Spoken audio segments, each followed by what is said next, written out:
part of spiritual development is to recognize the satanic tendencies that characterize you and to fully wrestle with them and to integrate them. That's the thing. It's not so much to cast them away, it's to transmute them. And you can see the difference between people who've done that and people who haven't, at least to some degree, because people who haven't integrated the shadow at all are naive. And you can tell that when you look at them, and you can tell that when you talk to them. And because they're naive, they're often resentful as well because they get taken advantage of.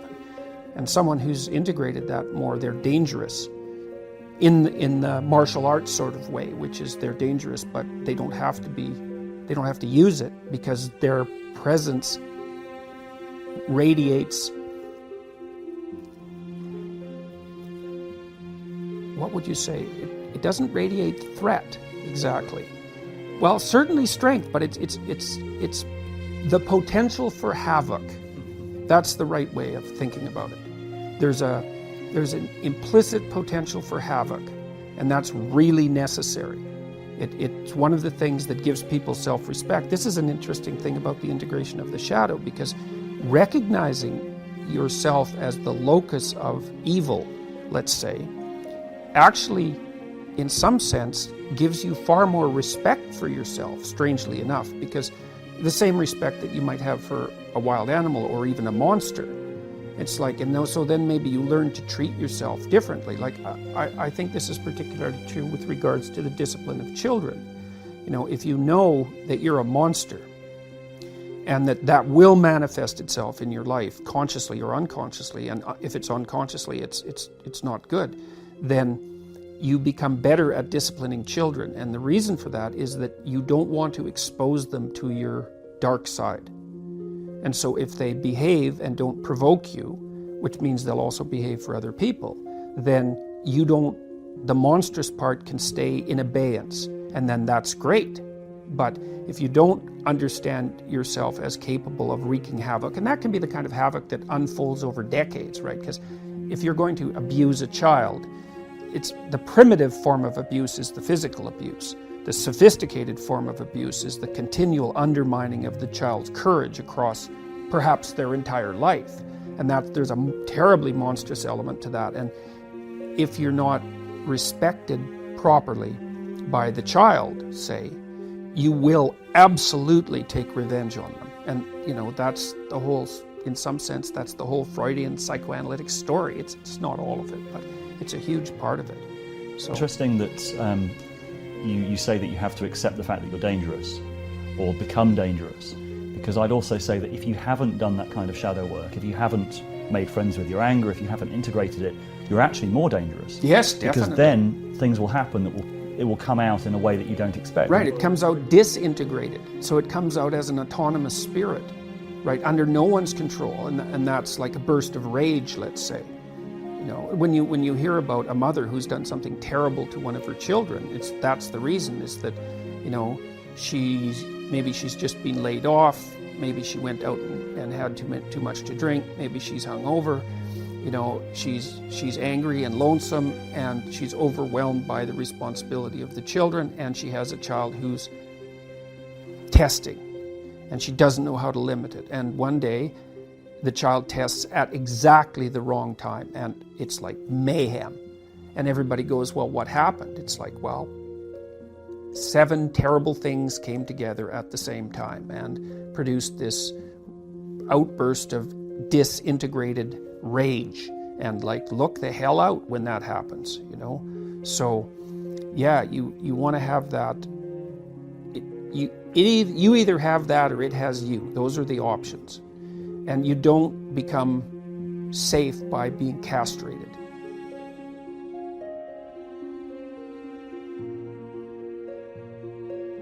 Well, what you want to do is face the dragon and get the damn gold. That's what you want to do.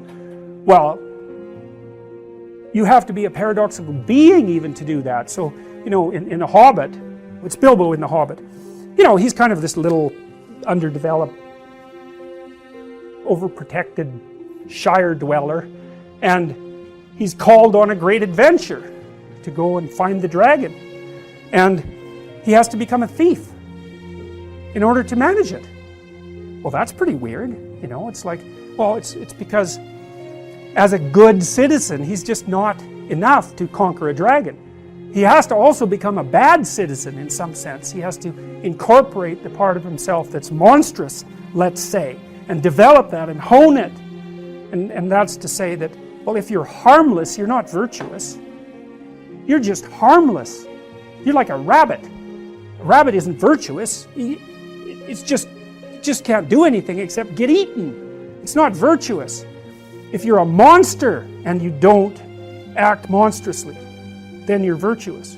But you also have to be a monster. Well, you see this all the time. Harry Potter's like that too. It's like he's flawed, he's hurt, he's got evil in him. He can talk to snakes, man. He breaks rules all the time. All the time. He's not obedient at all. But, you know, he has a good reason for breaking the rules. And if he couldn't break the rules, him and his little clique of rule-breaking, you know, troublemakers, if they didn't break the rules, they wouldn't attain the highest goal.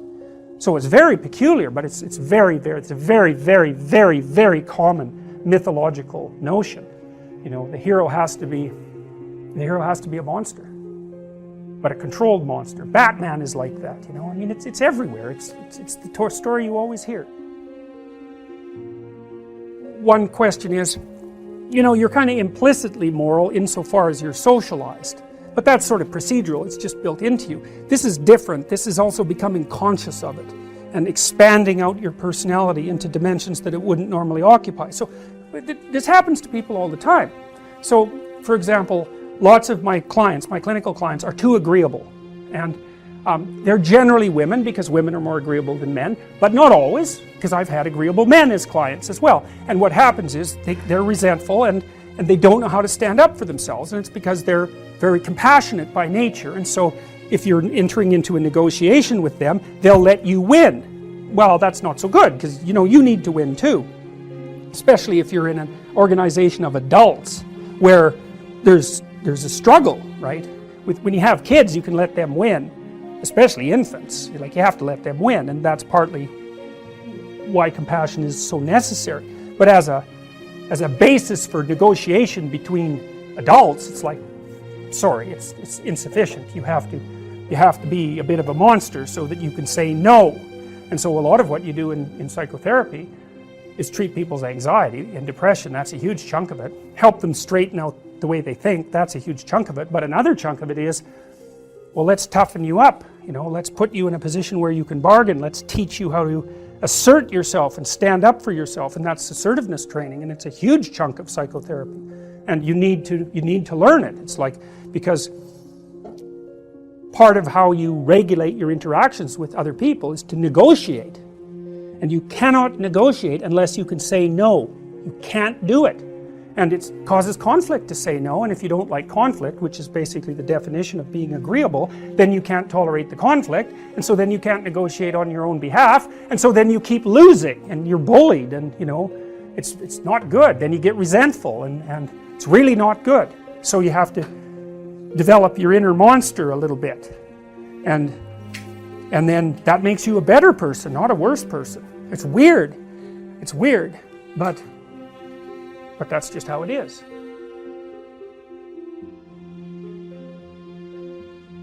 So the question is, why do people pursue rewards that don't produce this resonance? They don't have a value hierarchy. So Pleasure Island, it's a good example. Those kids that were brought there were lost. So they didn't have anywhere to go. They didn't have an identity. So they default to local pleasure. And that's better than none. Although the problem with local pleasure, well, as the narrative made clear, is that you better look out if you're impulsive, because it's going to kick back on you hard. And the reason is, you're only considering the immediate time frame.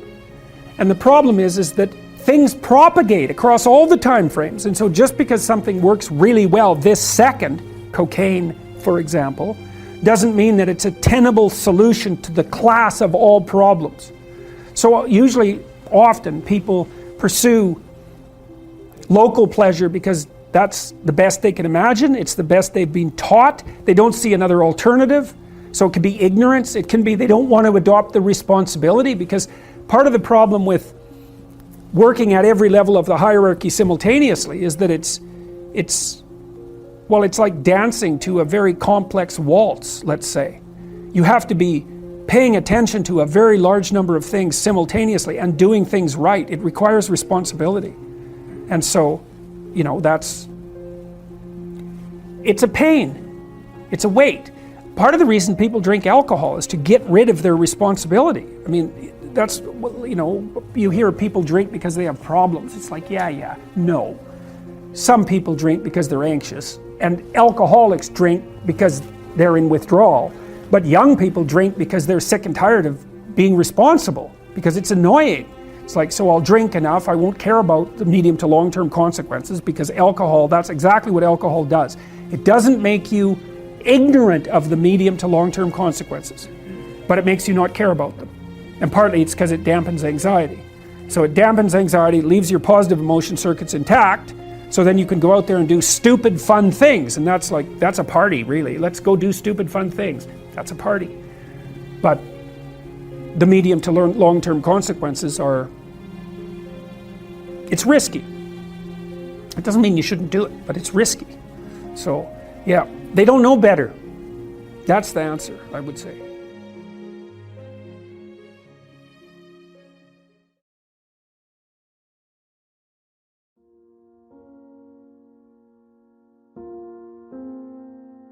When I talk to people about doing the future authoring program, they often put it off, and it's not surprising because it's hard.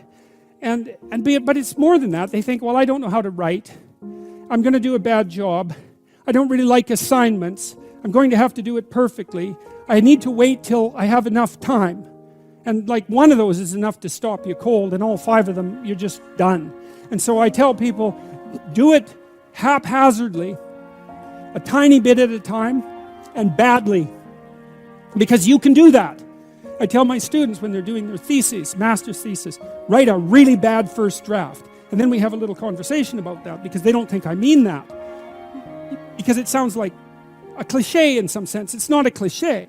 It's not a cliche at all. It means you're a terrible writer. But if someone put a gun to your head and said, you have to have your 100-page thesis done by next Monday, or I'll shoot you, but I don't care how terrible it is, you would sit down and write it. And the thing is, then you have it, right? Then you have something, and then you can fix it. You can iterate and fix it. That bad first draft, that's the most valuable thing. And so that's what you need. You need a bad first draft of yourself. And there's an idea that Jung developed about the trickster and the jester, the comedian, right? That the trickster is the precursor to the savior. That's one of the things I learned from Jung that was just, it's so unlikely. You'd never think that. It's so amazing that might be the case. But the satirical and the ironic and the troublemaker, the comedian, the fool is the precursor to the savior. Why? Because you're a fool when you start something new. And so if you're not willing to be a fool, then you'll never start anything new. And if you never start anything new, then you won't develop. And so the willingness to be a fool is the precursor to transformation. And that's the same as humility. And so if you're going to write your destiny, you can do a bad first job. You're going to get smarter as you move forward. That's the thing, is that, so something beckons to you. That's what happens here. Maybe the star that Geppetto wished on was the wrong damn star, but at least it was a star, right? At least it was in the sky. At least it moved him forward. And so you say in your life, well, something grips you and fills you with interest. And you think, well, should I do that? And the answer is, if not that, then something. What if it's a mistake? It's a mistake. Rest assured. What do you know? You're going to stumble around, right? And what's going to happen is this. You're going to not stay in stasis. You're not going to wander around in circles. And I see people like that. They said, well, I never knew what to do, and now I'm 40. It's like, that's not so good. That's not so good. And you might say, well, and there is a literature too that suggests that people are a lot more unhappy when they look back on their lives about the things they didn't do than they are about the mistakes they made while they were doing things. And so that's really worth thinking about too, because there's redemptive mistakes. And a redemptive mistake would be a mistake that you make when you go out and try to do something. You know, you think, okay, I'm going to try to do this.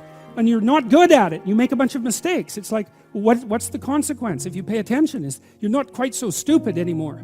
That's the thing, is you've been informed by the results of your errors. And so what happens is, you follow the beacon, you follow the light. And you're blind, so you don't know where the light is. It's dimly apprehended only, and you're afraid to follow it. But you decide to take some stumbling steps towards it. And as you take stumbling steps towards it, you become illuminated and enlightened and informed.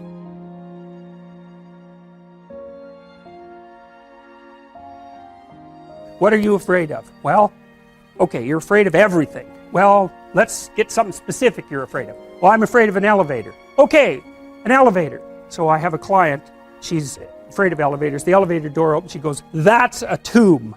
And I thought, oh, wow, I thought it was an elevator. But for you, it's not a bloody elevator. It's death. And so that's what you're afraid of. It's worse than that. You're afraid of being trapped inside there in the dark, alone, not knowing if anyone is going to rescue you, stuck there with your damn imagination, freaking out. It's like, and if that's not, and then maybe you have a heart attack because you're so terrified and you die. It's like, you know, so that's the elevator. Well, it's no bloody wonder that no one's going to get into something like that. And then maybe underneath that is your distrust in the mechanisms of society, right? Because, you know, a normal person, those weird creatures, they'll get an elevator, what the hell, they don't care. And partly it's because they have an implicit belief, even if the thing stops, somebody will come along and rescue them. And usually you don't even think about it, right? It's like, oh, what the hell, it's an elevator. It's like, the danger is invisible to you. And it's partly because you implicitly trust the structure. And so maybe you go into the unconscious presuppositions of the person who is terrified of the elevator and the subways, and you find out they have a real problem with trusting authority, and that's partly why they don't get along with their husband, and why they've never been able to stand up for themselves. So then you say, okay, well, you're afraid of the damn elevator, but it's not an elevator, it's a tomb, and the tomb is partly you, and it's partly the elevator, and partly your unconscious mind. And so, well, what can you handle? Can you go and look at an elevator from 10 feet away?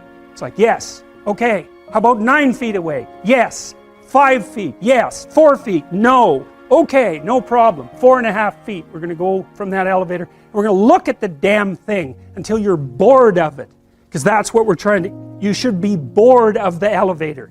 Because then you're not afraid of it, obviously. It's like, it's an elevator. You just don't notice it, right? So... this week they're 4.5 feet from the elevator. Next week they're a foot from the elevator. And the week after that, the horrible gates of hell open and they look inside and they don't run. And so, hey, they're tougher than they thought they were. And that's what you're teaching them, actually. You're not teaching them that the world isn't dangerous. Because that's a stupid thing to teach someone. Bloody right, the world is dangerous. It's terrifying. And sometimes people they realize that. And the veil lifts. And they see horror everywhere. They see that. And then they think, well, I'm just a little rabbit. I'm over here in the corner. I can't move. I'm petrified. And then they can't move. They hide at home. They cower at home because everything has become a predatory domain. And so what you teach them is you're not as much of a rabbit as you think. And part of that is that you help them grow some teeth so that they can go home and have that fight with their husband that they should have had 25 years ago. And it happens very frequently with agoraphobic clients that you get them so they can go on the damn elevator and they can go on the subway and they can take a taxi. Maybe they learn to drive. Wow. They get some autonomy and then they're a little tougher, and so then they can stand up for themselves, and they go back and, like, their husband might not be very happy with any of this. Really, it depends on what sort of guy he is, you know. If he's a real tyrant, he might be just perfectly happy that he's married to someone who, you know, is afraid of her own shadow, because then she won't ever leave. And so that's a nasty little story, and believe me, it's not uncommon. So she gets tougher by facing what she fears, and what she finds out is there's a hell of a lot more to her than she thought.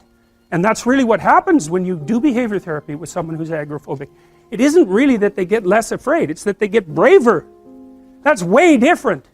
It's because brave is alert and able to cope. And you learn something, and so what happens then is the star moves. You move 10 feet towards it and you think, no, that's not right. I didn't get it right. It isn't there, it's actually there. And so then you see it somewhere else and you shift yourself slightly and you move forward, and that's what happens, is that you continue as you change. The thing that guides you forward moves, right? It's like God in the in the desert in Egypt, the pillar of light that you're following, it's moving. It's not a permanent thing. You move towards it, it moves away. It guides you forward. And so you say, well, is what I'm aiming at paradise itself? And the answer to that is no, because what do you know? You couldn't see paradise if it was right in front of you, but you might get a glimmer of it. And so you move towards it and you grow. And then the next time you open your eyes, you see a little bit more clearly. And that's what happens, is that just happens over and over, right? It keeps moving. And so you move like this. But the thing that's so cool is that all those zigs and zags, you say, and each of those zags and zigs is a catastrophe. I hit a wall, my God, and then I had to die a little bit, and I barely got back up. It's a phoenix transformation at each turn, and it's painful. But the thing is that even though you've traveled 20 miles, let's say, on that road, and you've only moved 3 miles forward, you've moved 3 miles forward instead of falling backwards, because that's the thing too, is that if you stand still, you fall backwards. You cannot stand still, because the world moves away from you if you stand still. And there's no stasis, there's only backwards. And so if you're not moving forwards, then you're moving backwards. And that's more of the underlying truth of the Matthew principle. To those who have everything, more will be given. From those who have nothing, everything will be taken. It's a warning. Do not stay in one place. Well, as you zig and zag, maybe the cataclysm of each transformation starts to lessen. There's not so much of you that has to die with every mistake. And maybe you end up oriented at least reasonably properly. And if you were sensible, that would have been your trip. But it wasn't, right? It's that. And perhaps it's a lot worse than that. Perhaps there's no shortage of backtracking. But it doesn't matter, because as you stumble forward, you illuminate and inform yourself. And perhaps that's partly because the world is made of information. And if you encounter it and tangle with it, then it informs you. And then you become informed. And then you're in formation. And then you're ready.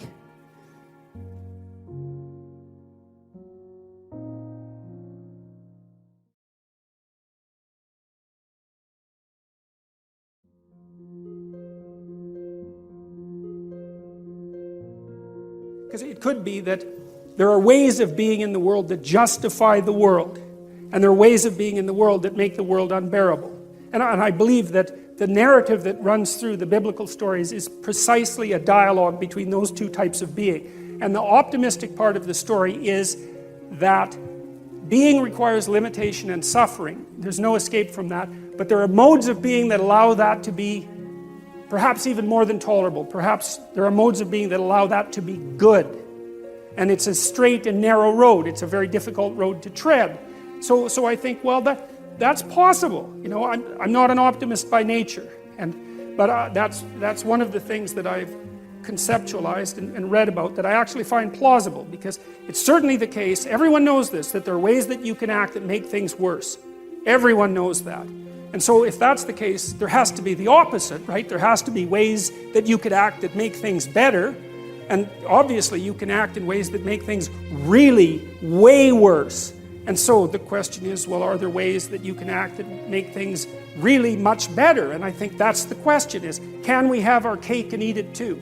Can we have the being that requires limitation and suffering, and also simultaneously transcend that by our mode of being? And I believe that the biblical stories, and perhaps not only the biblical stories, but the biblical stories are one of the human imagination's best attempts to address and answer that question. That's what the entire story is about.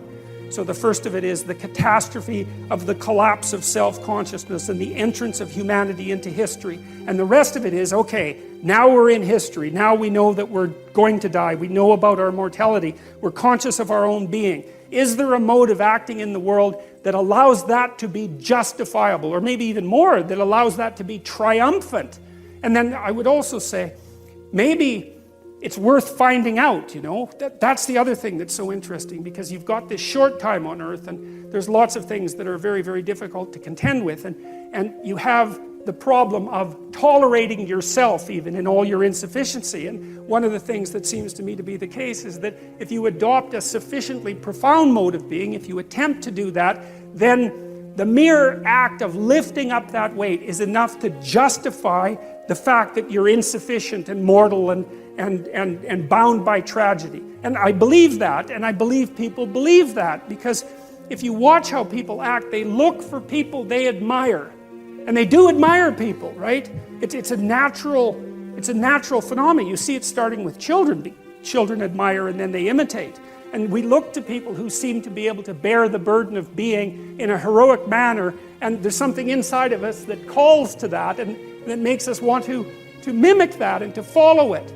And I think that that's the deepest and most profound of instincts, and I think it's right. And the notion that it was good, well, even if you don't believe that, and because maybe it's not as good as it could be, I would say it's incumbent on you as someone who participates in the process of furthering creation to act as if it could be good at least, and to further that with all of your efforts. Partly because what the hell else do you have to do that could possibly be better than that could possibly justify your existence more than that?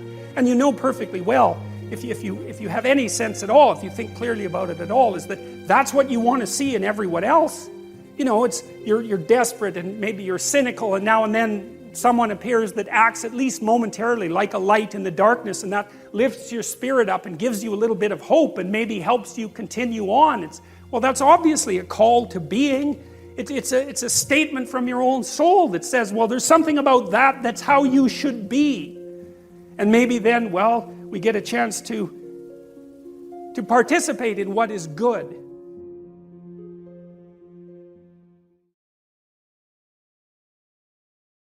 You might have heard about B.F. Skinner. He used food pellets to motivate his rats, but what you don't know about Skinner is that those rats were starved to 3/4 of their normal body weight. So they would work for food, man. So Skinner's rats were kind of oversimplified, but you can get rats to work for food. They don't have to be that hungry. You can get them to work for food, and they'll do all sorts of things. They'll press levers and they'll open doors, and they'll solve problems, and they'll do all sorts of things. And one of the things you can do to kind of measure how much the rat is motivated is, let's say you've run him through a maze and he knows there's some food at the end of the maze. You can tie a little spring to his tail and see how hard he pulls when you open the door to the maze. So that's how much rat work the rat is willing to do, so you can measure that. Or you can see how fast he skitters down the maze, and you can get an estimate about the rat's motivation. And so then you might say, well, how motivated is a hungry rat? And the answer would be, depends on how hungry he is. But there's another answer. It also depends on what's chasing him when he's going after the food. So if you have a rat and you have food over here and you waft in some cat odor, rats hate cat odor, and it's innate. They never have to see or smell a cat to be absolutely petrified by cat odor. And so if you waft in some cat odor and then open the door, that rat will zoom to that food a lot faster than it will if it's just hungry. So a rat running away from something that it doesn't want towards something that it does want is a very motivated rat. And so one of the things we did with the future authoring program that's germane to this idea of terror, because there's this idea in the Old Testament that the fear of God is the beginning of wisdom, and it's a pretty harsh idea.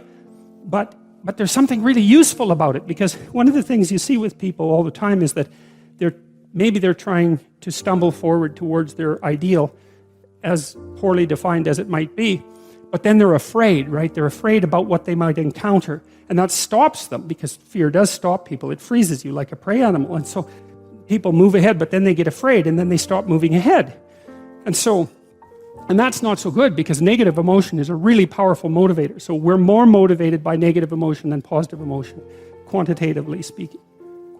Quantitatively speaking, you can measure that. And that's, I think, because we can only be so happy, but we can really be suffering and dead, So we have to pay more attention to the negative. And that's bad, because the negative can stop you. And then in my clinical practice, I often talk to people who are trying to make a difficult life decision, and they're weighing out the costs and the benefits of making the life decision, And one of the things I always talk to them about is, wait a second, that's an incomplete analysis. You have to weigh out the benefits and the costs of doing this. And you have to weigh out the costs and benefits of not doing that, not doing it. And that's not the same as the zero that you assume that you're starting with, right? Because to not make a decision also has a cost. And sometimes the cost of not making a decision is far worse than the cost of making a decision, even if the decision is risky. And so one of the things you can derive from that, and this is very useful, I think, is that this is also, I think, why it's so useful to contemplate your mortality, so to speak, is you're screwed no matter what you do. You know, and that actually frees you, is that you have path A that has catastrophes, and you have path B that has catastrophes, and you don't get to have the no catastrophe path, but you get to pick which one. And that's really something, because if you know that there's terrible risk associated with everything that you do and don't do, then you can afford to take some risks, because you're not, you know, and this is all within the ark metaphor. I'm still making the case that despite the fact that your life is essentially catastrophic, you can make a covenant with the highest ideal, and that will take you through it the best way possible. I'm still making that case. So then you think, okay, well, I'm trying to make this decision. I'm going to go try to do something difficult, and isn't that terrifying? And then you think, yeah, but wait a minute. What's really terrifying is not doing it. And then you think about the cost of not doing it. So in the future authoring program, we have people do this little meditative exercise, which is, okay, just think about your insufficiencies by your own definition, right? The way that you don't do what you know you should do.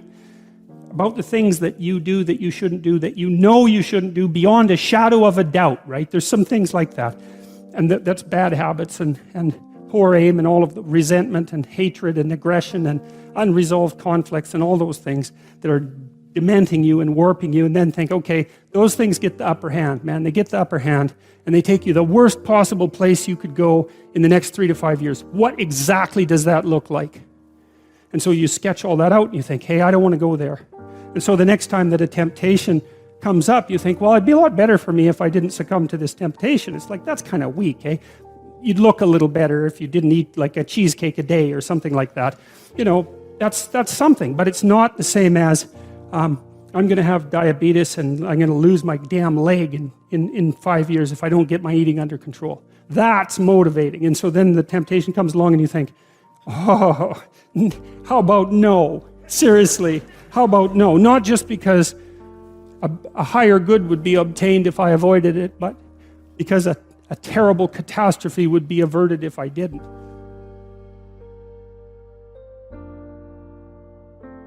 Well, so you want to get your fear behind you, right? You want to get it behind you where it's pushing you forward instead of in front of you where it's stopping you. And you get your fear behind you, pushing you forward by actually thinking through the consequences of not putting your life together. And the least of those is that you waste it and suffer, right? Because you're going to suffer anyways, man. So you waste it and suffer. That's a bad deal. Because maybe if you're going to suffer, you could at least do something noble and glorious and upright and powerful and honorable and admirable and helpful and difficult. You know, that's just so much better. And maybe that's good enough so that you think, hey, you know, little suffering, it's basically worth it. At least it's a way forward, you know? At least it's a way forward.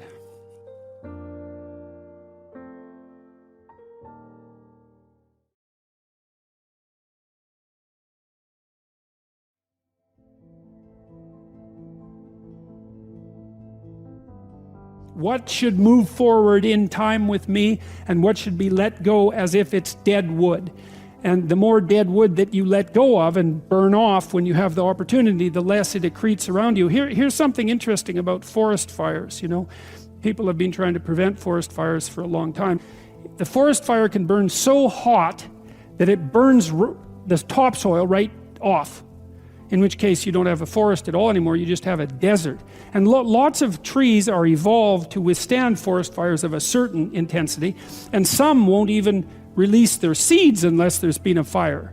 And so a little bit of fire at the right time can stop everything from burning to the ground. And that's also a really useful insight, a metaphorical insight into the nature of sacrifice, right? It's also a lot easier to let go of something when you're deciding to let go of it, because you've decided yourself that you're done with that. It's a weak part of you. It needs to disappear. You do that yourself, it's much better and much easier than it is if it's taken away from you forcibly, in which case you're very much likely to fight it. There's another interesting thing here, a motif that runs through the entire Bible. It's a very, very powerful motif. And it's partly associated with this idea of walking with or walking before God. And, you know, in the New Testament, Christ says something like, thy Father's will be done. And he means that will should be done through him. And so, I won't be able to state this exactly right, but it's something like this. You know, a lot of what people regard as their own personalities and are proud of about their own personalities aren't their own personalities at all. They're useless idiosyncrasies that differentiate them trivially from other people. But they have no value in and of themselves. They're more like quirks. I remember once I was trying to teach a particularly stubborn student about how to write. And she had written a number of essays in university and got universally walloped for them. And the reason for that was she couldn't write, really at all. She was really, really bad at writing. And so I was sitting down with her trying to explain to her what she was doing wrong. And she was being very annoying about it, very recalcitrant, very, very unwilling to listen. That was a pearls before swine thing, you know. And at one point she said, I can write perfectly well. This university professors just don't like my style. And I could feel my hands creep towards her neck. Yeah, well, that'd be funny if it wasn't true, but it was also true. You know, and I thought, what the hell's with you? You can't even write, and you think you have a style. And not only do you think...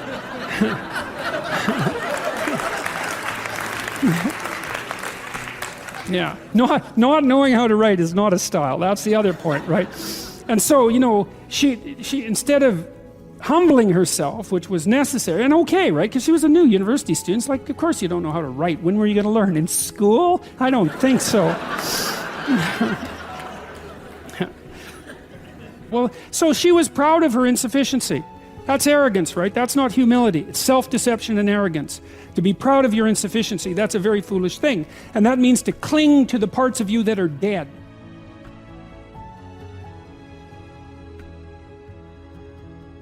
Back to the walking with God idea.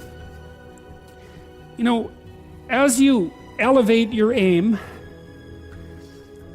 you create a judge at the same time, right? Because the new ideal, which is an ideal you, even if it's just an ideal position that you might occupy, even if it's still conceptualized in that concrete way, that becomes a judge because it's above you, right? And then you're terrified of it, maybe. That's why you might be afraid when you go start a new job, right? Because this thing is above you and you're terrified of it and it judges you. And that's useful because the judge that you're creating by formulating the ideal tells you what's useless about yourself, and then you can dispense with it. And you want to keep doing that, and then every time you make a judge that's more elevated, then there's more useless you that has to be dispensed with. And then if you create an ultimate judge, which is what the archetypal imagination of humankind has done, say, with the figure of Christ, because if Christ is nothing else, he is at least the archetypal perfect man and therefore the judge. You have a judge that says, get rid of everything about yourself that isn't perfect. And of course, that's also what God tells Abraham, right? He says to be perfect, to pick an ideal that's high enough, and you can do this. The thing that's interesting about this, I think, is you can do it more or less on your own terms. You have to have some collaboration from other people, but you don't have to pick an external ideal. You can pick an ideal that fulfills the role of ideal for you. You can say, okay, well, if things could be set up for me the way I need them to be, and if I could be who I needed to be, what would that look like? And you can figure that out for yourself, and then instantly you have a judge. And I also think that's part of the reason people don't do it, right? Why don't people look up and move ahead? And the answer is, well, you know, you start formulating an ideal, you formulate a judge, it's pretty easy to feel intimidated in the face of your own ideal. That's what happens to Cain versus Abel, for example. Then it's really easy to destroy the ideal instead of to try to pursue it, because then you get rid of the judge. But it's way better, lower the damn judge if it's too much. Like if your current ambition is crushing you, you know, then maybe you're playing the tyrant to yourself, and you should tap down your ambitions, not get rid of them by any stretch of the imagination, but at least put them more reasonably within your grasp. You don't have to leap from point 1 to point 50 in one leap, right? You can do it incrementally. But I really like this idea. I think it's a profound idea that the process of recapitulating yourself continually is also the process of, it's a phoenix-like process, right? You're shedding all those elements of you that are no longer worthy of the pursuits that you're valuing. And then I would say, the idea here is that as you do that, you shape yourself ever more precisely into something that can withstand the tragedy of life and that can act as a beacon to the world. That's the right way of thinking about it. Maybe first to your friends and then to your family. It's like it's a hell of a fine ambition, and there's no reason that it can't happen. You know, every one of you knows people who are really bloody useful in a crisis, and people that you admire, right? Those are all, you can think of all those people as you admire, that you admire as partial incarnations of the archetypal Messiah. That's exactly right. And the more that that manifests itself in any given person, then the more generally useful and admirable that person is in a multitude of situations. And we don't know the limit to that. But people can be unbelievably good for things, you know. It's really something to behold.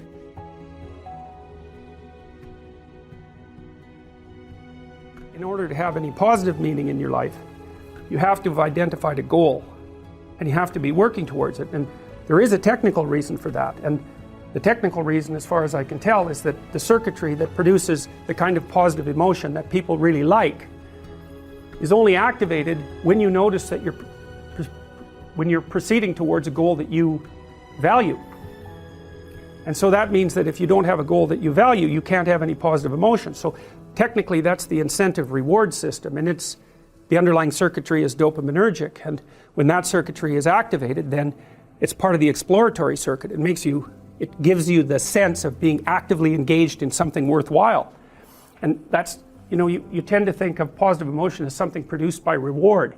But there's two kinds of positive emotion. One is the reward that's associated with satiation, and that's consummatory reward, and that's the reward you get when you're hungry and you eat. But the thing about eating when you're hungry is that it destroys the framework within which you were operating, right? It's time to eat. Well, you eat, and then that framework's no longer relevant. So the consummatory reward eliminates the value framework. And then you're stuck with, well, what are you going to do next? And so the consummatory reward has with it its own problems. But the incentive reward is constantly what keeps you moving forward. And incentive reward, because it's dopaminergic, also is analgesic, literally analgesic. So if you're in pain, you take opiates, and that will cut the pain, but so will psychomotor stimulants like cocaine or amphetamines. And so it's literally the case that if you're engaged in something that's engaging and you're working towards a goal, that you're going to feel less pain. And you can see this happening with athletes who, you know, they'll break their thumb or something, or maybe sometimes even their ankle, and they'll keep playing the game. Of course, afterwards they're suffering like mad, but the fact that they're so filled with goal-directed enthusiasm means that, well, the pain systems are in some sense shut off. So that's an interesting thing, because what it suggests, I mean, then you could imagine, I might say, well, how happy are you that you've made a certain amount of progress? And if you think about it, what you'd say is, well, it depends on how much progress and in relationship to what. So hypothetically, you're going to be happier if you've made quite a bit of progress towards a really important goal.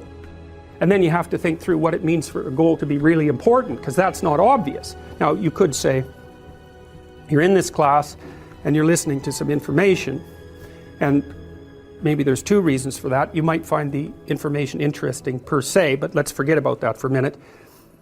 You need to listen to the information so that you can do well on the assignment, so that you can do well in the class. You need to do well in your classes so that you can finish up your degree. You need to finish up your degree so that you can find your place in the world. You need to do that so that you're financially stable, and maybe you can start a family and have a life, and that's all part of being a good person, something like that. And so that's a hierarchy of goals, and you might say that being a good person would be the thing, however vaguely thought through, that's at the top of that hierarchy. And then when you're doing things that serve that ultimate purpose, then you're going to find those more meaningful, and that meaning is actually produced as a consequence of the engagement of this exploratory circuit that's nested right down in your hypothalamus. It's really, really old. It's as old as thirst and it's as old as hunger. It's really an old system.